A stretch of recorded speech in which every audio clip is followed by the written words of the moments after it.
Those of us that have had the privilege of serving in a dean's role like this understand that it's a team effort. And certainly the most important part of a team for the dean is their spouse. And I think Tom had a wonderful partner in Rhonda in that team effort. That was fun. It was. The Rhonda and Thomas Coon story starts in Iowa on different sides of the Hawkeye State. I'm from southeastern Iowa, a little town named Washington, and I was the fifth of 6 kids. So I joke about I was the one that had to wear a name tag.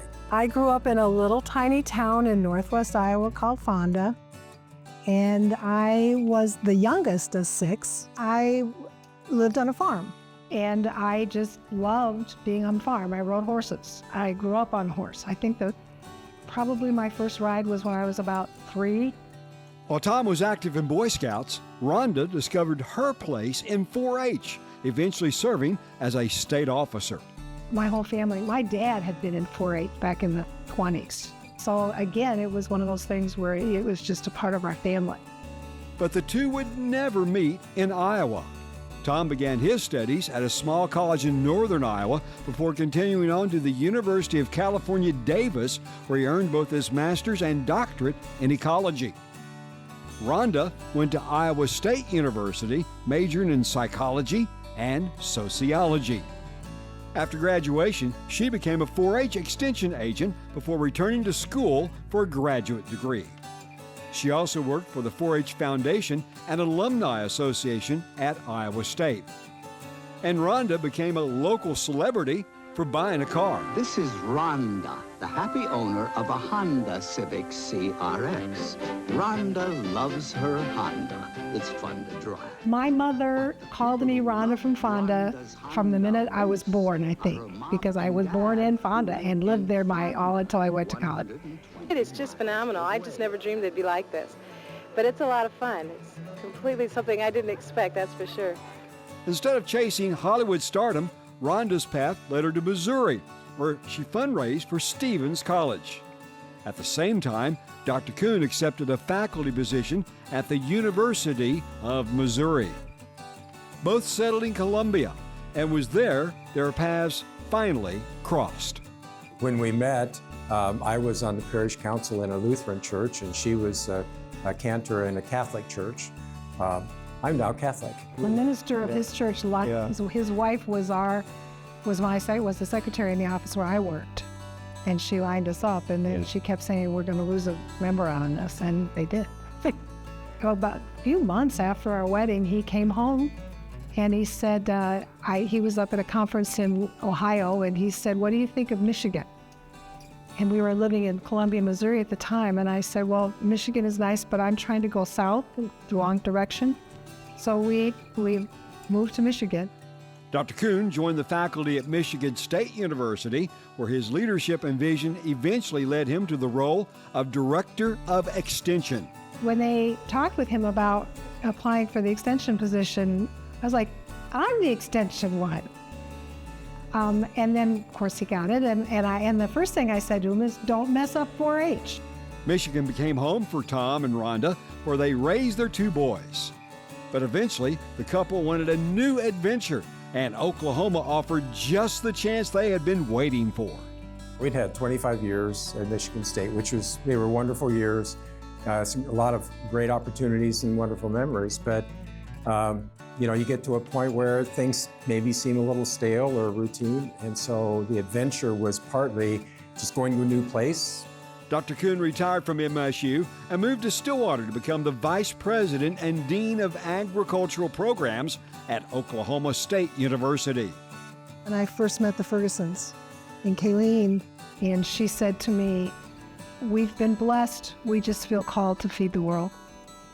And that probably was the most, impactful statement, and impactful for me in feeling so incredibly, humble, but also so proud of what Oklahoma State, what we're called to do.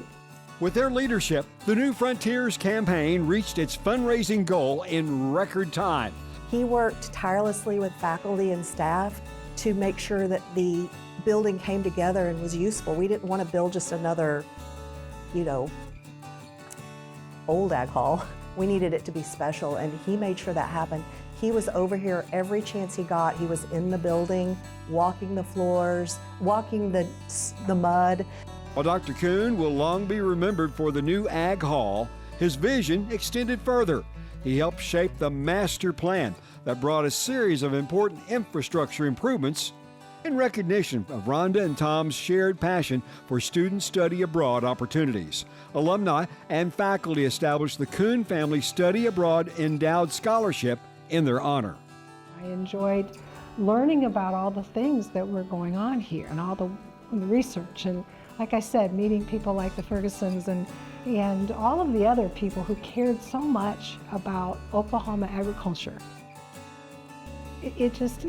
For a person who grew up on a farm, and for a person who has that passion for agriculture, it's great to see other people and to be able to share it with them too. In 2023, Dr. Coon retired.